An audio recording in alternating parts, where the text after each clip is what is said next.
We Black Americans have planted our home on soil alongside some fellow country folk who regret our very existence, who deny our humanity. The Constitution empowers the Supreme Court to safeguard us from the effects of that malice. The land's highest court, however, has perversely aided our subordination, and the justices have achieved this in part by stealing away the constitutional guarantee of equality, the 14th Amendment's Equal Protection Clause. It provides that no state shall deny to any person within its jurisdiction the equal protection of the laws. In my book, Their Accomplices Wore Robes, I tell the story of how the Supreme Court has practically nullified that clause for Black folk. So many of us don't know this history. That calls on me to share it as widely as possible. The 14th Amendment became part of the Constitution in 1868. By the end of this video, you will know how the court crippled it 15 years later. Let's start with a question. If the justices have operated against the cause of Black freedom,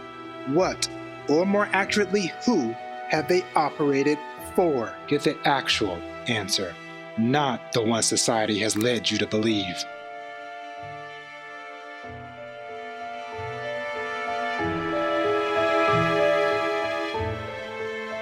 The vile white supremacist, the 45th president, re-entered the White House in January 2025. His administration immediately began targeting diversity, equity, and inclusion programs, maligning them as discriminatory against white people. Yet, in April 2025, his administration announced a plan that, if implemented, would make the sort of discrimination claims people of color often bring under the Civil Rights Act of 1964 much harder. Why the inconsistency? Before him, another like-minded White House occupant, Ronald Reagan, denounced race-conscious remedies to employment discrimination. Remedies like forcing a police department to hire Black officers after a court has found that the department had purposefully excluded them. The Constitution requires colorblindness, Reagan's followers preached. They argued that we must regard race consciousness as immoral and illegal. Compelling a department to hire Black officers because of their Blackness, they said, violated the sacred colorblindness principle. The Reagan administration defended prosecutors intentionally striking Black people from juries. That sort of race consciousness was somehow completely moral and legal, though. The Constitution, is it colorblind or not? More than a century ago, President Andrew Johnson called the White House home. He vetoed the Civil Rights Act of 1866, the first federal civil rights law. Johnson reasoned that the act unfairly discriminated against white people. Congress, he griped, never enacted a law requiring that white people receive equal protection. Yet, a year later, Johnson vetoed a bill to enfranchise Black men in Washington, D.C. because he deemed the race unworthy of the ballot. How is that not unfair discrimination against Black people? After the Civil War, a new post-slavery racial caste system took root in America, a racial hierarchy enforced through law, rules, and norms that confines the Black population into a subordinate legal, political, and social status, from womb to grave. Each of these presidents used the language of anti-discrimination to entrench that racial caste system. Their actions exemplify caste preservationism, an ideological movement that sets the primacy of the white population as an objective. Caste preservationists want to maintain racial hierarchy. They cherish the racial caste system. These are the people the court has operated on behalf of. The court has functioned as though Black folk are not full members of the American family. In opposition to caste preservationism stands caste abolitionism. Caste abolitionists fight for the right to freedom from caste. We want to dismantle laws, policies, and actions that perpetuate racial hierarchy. We abhor the racial caste system. Even more than the presidency or Congress, the Supreme Court has served as caste preservationism's most indispensable ally. After the Civil War, America entered a period known as Reconstruction, when the nation reconstituted the southern state governments that had seceded. Congress, during this time, wrote the 13th, 14th, and 15th Amendments not just to free the enslaved, not just to guarantee equality, not just to protect voting rights from race-based denials. No, Congress worked towards a grander mission, transforming the Constitution from slavery's mercenary into a gatekeeper of liberty. The Supreme Court could have interpreted the Constitution as a document that crushes the pillars that support the racial caste system. The Supreme Court could have maintained that each person within our borders has an individual right to freedom from caste. Instead, the court chose to concoct 3 rules that have helped sustain an America rife with racial inequality. On this channel, we're going to explore each of these triple terrors that have sabotaged Black freedom. Don't worry, they're not complicated, and we'll break it down. In subsequent videos, I will tackle the anti-classification principle and the intent doctrine, so subscribe and hit the alarm bell so you will get notified when I drop those videos. But first, in this essay, we're going to tackle the state action doctrine. It's simple. Because of the state action doctrine, only states or a person acting on behalf of the state can deny your 14th Amendment rights, like your right to equal protection. A private individual cannot deny you equal protection. For instance, a police officer can, but a regular guy on the street cannot. And the state must do something affirmatively, like take away a right because of your race. This is the difference between, on the one hand, the state actively harming you, and on the other hand, the state not intervening to prevent harm to you. The state action doctrine has helped caste preservationists maintain a white over Black world. One small thing though, when applied to the 14th Amendment, the state action doctrine is utter nonsense. It defeats the meaning of equal protection. Let me tell you why. Our story starts in Utah.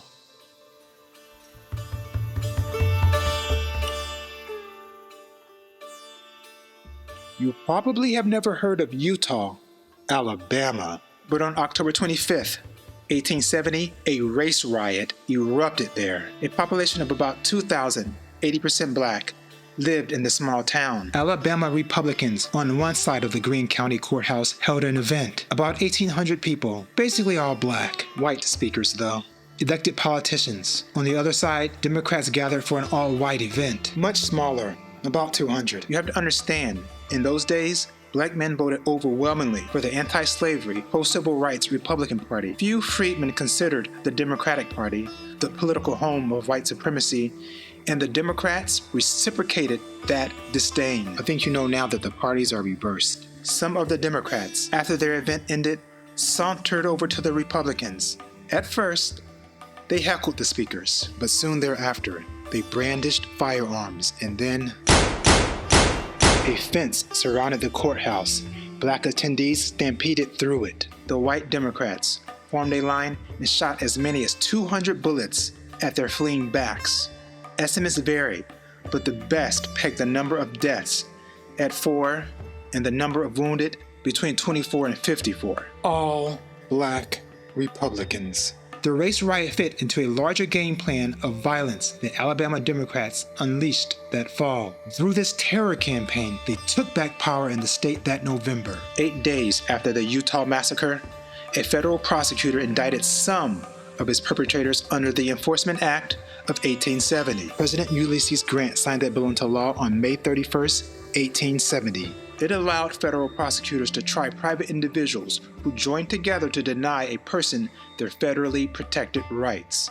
In other words, this law targeted the abuses of people not acting under state authority. It targeted private individuals. The prosecutor's charges accused the defendants of conspiring to interfere with both the right to peaceably assemble of the Black Republicans in attendance and the right to free speech of the Republican speakers. Congress wrote the Enforcement Act of 1870 chiefly to dismantle the Ku Klux Klan and other white supremacist terrorists, a vile weed. The Klan grew amid Reconstruction's climate of dramatic social change. Through carnage, Klansmen strove to spoil the budding Southern governments that Black and sympathetic white hands planted through biracial governance. Klansmen worked to return the South to its former rightful owners. They thought that perhaps Klan gowns would succeed where Confederate uniforms failed. Circuit Judge William B. Woods and District Court Judge Richard Bustede sat behind the bench for the Utah Massacre prosecutions. After hearing evidence, Judge Woods worried that the Supreme Court might disfavor prosecutions of private individuals rather than state actors. By letter, Woods asked Associate Supreme Court Justice Joseph Bradley how the 14th Amendment applied to the Utah rioters' case. Bradley responded, Congress has a right by appropriate legislation to enforce and protect such fundamental rights against unfriendly or insufficient state legislation. I say unfriendly or insufficient, for the 14th Amendment not only prohibits the making or enforcing of laws which shall abridge the privileges of the citizen, but prohibits the states from denying to all persons within its jurisdiction the equal protection of the laws. Denying includes inaction as well as action, and denying the equal protection of the laws includes the omission to protect as well as the omission to pass laws for protection. In other words, Bradley summarily rejected the state action doctrine, and his reasoning matched the intent of the congressman who wrote and passed the 14th Amendment. Bradley explained the notion of denying equal protection as impacting states in two ways: forbidding states from not providing protection either through transgression or inactivity. This conformed to centuries of thought. Let me break it down.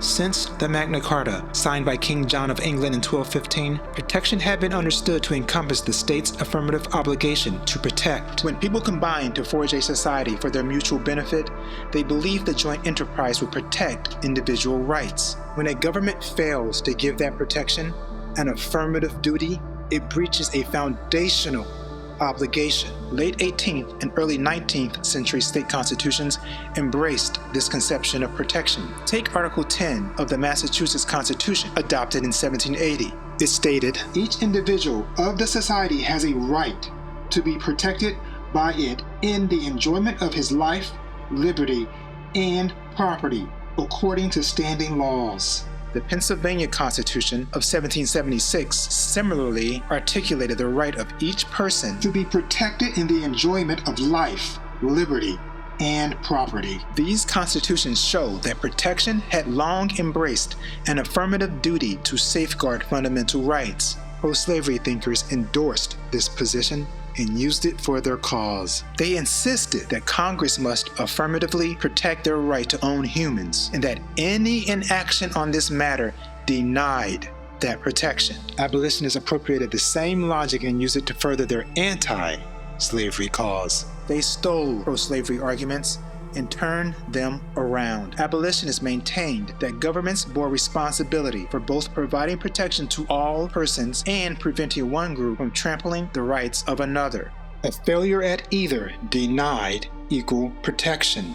That, to them, is the level of protection the state is required to give. The drafters of the 14th Amendment studied this history, and then they implanted this abolitionist doctrine in the Constitution, giving a nation the arrows to shoot for a casteless society. And that's why the same congressman who wrote the 14th Amendment wrote the 1870 Enforcement Act. The state action doctrine, they never supported it. They thought they could legislate directly against private individuals, and they rejected that they were limited to correcting state abuses. When congressional Republicans wrote the 14th Amendment, they most feared private individuals trampling upon the free people's rights. They did not legislate blindly.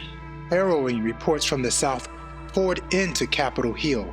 Private individuals were burning, looting, killing. Private individuals were preventing the formerly enslaved population from actually experiencing their freedom. The actions of the state were a secondary fear, and the Republican congressman wrote the 14th Amendment believing they were empowering themselves to attack the greatest source of their angst. I want to put a fine point on it for you. The state action doctrine curtails the right to equal protection, and it should not exist, and it would not exist in an America that adopted caste abolitionism, an America that sought to create a casteless society. Instead, we have a Supreme Court that has, time and again, aided the cause of caste preservationism, as the Black Robes did less than a decade and a half after the Utah Massacre. If this video has taught you something, give it a like and consider subscribing. Thanks.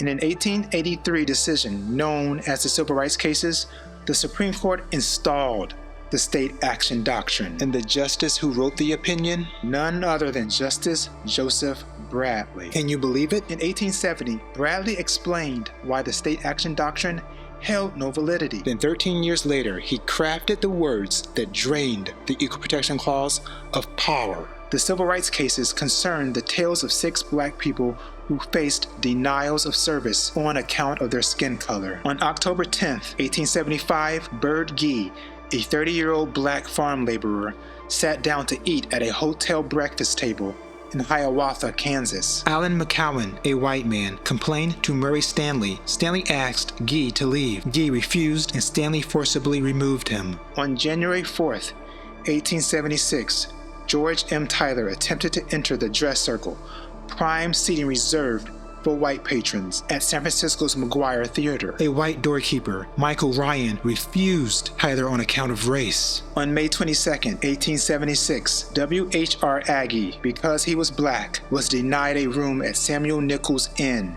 in Jefferson City, Missouri. On April 21, 1879, a black woman, M.L. Porter, who had bought a first-class ticket to travel to Lebanon, Tennessee, tried to enter the ladies' car on a Nashville, Chattanooga, and St. Louis Railroad train. But James Hamilton, the conductor, relegated her to the smoking car. On November 22, 1879, William R. Davis Jr., a 26-year-old black man, went to Manhattan's Grand Opera House, and the doorkeeper, Samuel Singleton, said his ticket was no good. A policeman who tried to escort Davis off the property told Davis that opera house managers did not admit black people. "Perhaps the managers do not," Davis replied, "but the laws of the country do." The story of the 6th case is fascinating and enraging.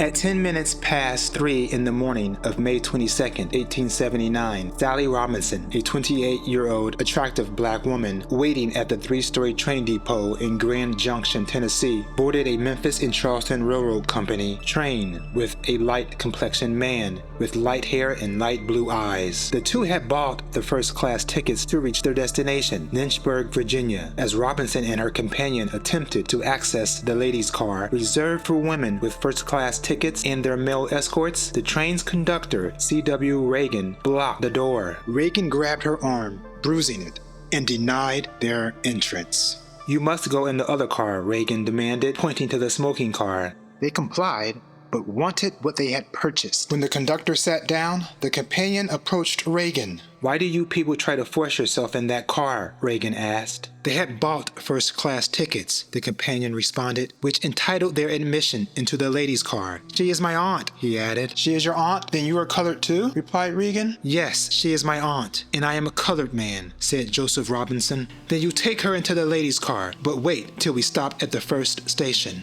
Reagan, a longtime conductor, believed from experience that young, attractive black women accompanied by white men often traveled for illicit purposes, and that such white men frequently disturbed the peace of ladies' cars. The Robinsons, upset, detrained at Knoxville, spending days there to register complaints with railroad company officials. Unable to address anyone with power, Joseph Robinson penned a letter to the railroad's superintendent.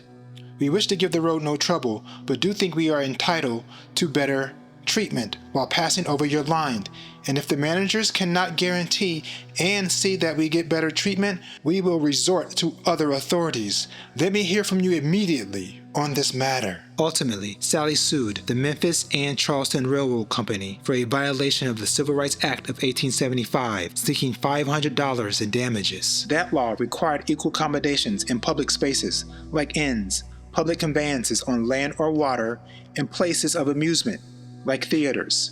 Violators faced fines and misdemeanor charges. Congress passed the law to enforce black people's right to receive equal protection. Sally Robinson's case and the other 5 reached the Supreme Court to settle uncertainty among the lower courts. Many judges wondered how the law operated, wondered if it was even constitutional. The Supreme Court had not spoken. Sally Robinson and her nephew faced a common indignity for black folk traveling throughout the South, even after the passage of the 1875 Act. But actually, segregation improved upon what black folk typically suffered through directly following the end of the Civil War. Exclusion. Yes, segregation was not a downgrade. It was an upgrade from no service at all. That upgrade nonetheless required that black folk withstand state-permitted indignity basically everywhere, and they were tired of it. They wanted the country to simply enforce the law that Congress had passed. The jury ultimately found for the railroad company and against Sally Robinson. The judge ordered her to pay the company's attorney fees plus $20. She appealed to the Supreme Court, and the justices, in response, wrote one of the opinions that most damaged the cause of black freedom from caste.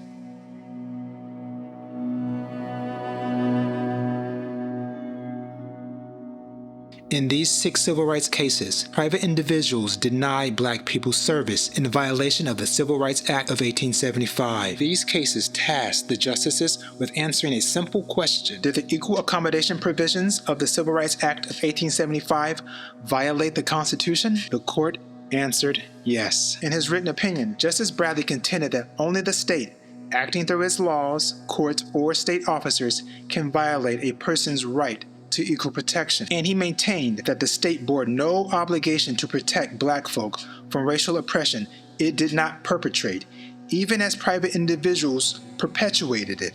Only a state legislature, not Congress, could legally require equal treatment in, for example, theaters, or trains, or hotels. Congress could only pass laws to correct state behavior because only states could deny equal protection, and the equal accommodation provisions of the Civil Rights Act of 1875, Bradley insisted, were not examples of corrective legislation. That sort of legislation would have limited itself to state-perpetrated wrongs. For example, another section of the 1875 Act forbade states from denying someone the right to sit on a jury on account of race, and the Supreme Court upheld it. In contrast, the equal accommodation sections of the 1875 Act forced private businesses and individuals to either affirmatively treat all people equally or risk criminal sanction, regardless of whether the state required unequal treatment. A decade before, Bradley explained to Judge Woods that denying includes inaction as well as action, and denying the equal protection of the laws includes the omission to protect as well as the omission to pass laws for protection. In truth, Congress, through the Civil Rights Act of 1875, did pass corrective legislation. The act corrected the inaction of the states. Bradley nurtured an interpretation of the 14th Amendment only to orphan it later. I know you're wondering, why did Bradley suddenly change his legal analysis? Politics.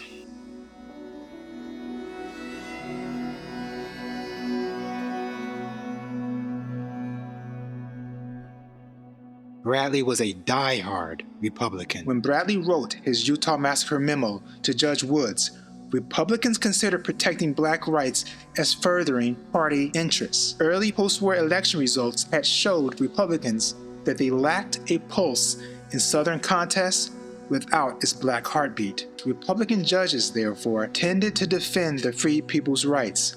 Siding with caste abolitionism seemed to be in Republicans' political interests. By 1883, however, Republicans thought that their support for black rights undermined their goal of winning elections. Being viewed as the party of black rights, they concluded, was costing them white votes. Therefore, they abandoned black people. And Republican Supreme Court justices interpreted the Constitution as the caste preservationists their party was trying to earn favor with wanted. The court should have simply adopted Justice Bradley's original conception of equal protection, one that rejected the state action doctrine. Technically, a private individual cannot deny you your right to equal protection, but a private individual can deny you the opportunity to enjoy your right to equal protection. And when that occurs, the state has not protected you. Alabama failed to protect the black man killed during the Utah Massacre, and the black victims in the civil rights cases were denied equal protection by their states. Thus, the federal government had the opportunity, no, the federal government had the duty to step in and give the protection that those states did not. One justice, John Marshall Harlan, disagreed with the majority opinion and penned a blistering dissent. He articulated many incisive points. one more profound than the rest. He argued that the Supreme Court should have allowed Congress to wield its power to protect black people's freedom as much as the court once allowed Congress to wield its power to protect slave owners' right to own black people. I insist that the national legislature may, Harlan wrote, without transcending the limits of the Constitution, do for human liberty and the fundamental rights of American citizenship what it did with the sanction of this court for the protection of slavery and the rights of the masters of fugitive slaves. The Supreme Court did more to protect the rights of slave owners than black people's right to full freedom.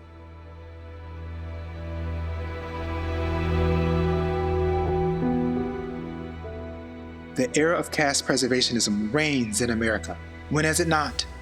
We, the people who want a country that truly lives up to its stated ideals, in response, must embrace caste abolitionism and fight for an anti-caste constitution. That means building a political movement that aims to end the state action doctrine. America has a racial caste system. Therefore, this country every day is denying black folk equal protection of the laws. In response, Congress should pass strong legislation to destroy that system. This legislation will target the abuses of states and private individuals. But Congress cannot enact this legislation because of the state action doctrine. This is why caste preservationists want the state action doctrine and why caste abolitionists must work to get rid of it. In our next video on the anti-classification principle, we will visit a scene from one of the most shameful chapters of 20th century America. Subscribe to get notified when it drops. In the meantime, watch this video on the introduction to Their Accomplices Wore Robes. Link to purchase the book is in the pinned comment and description. Stay brave.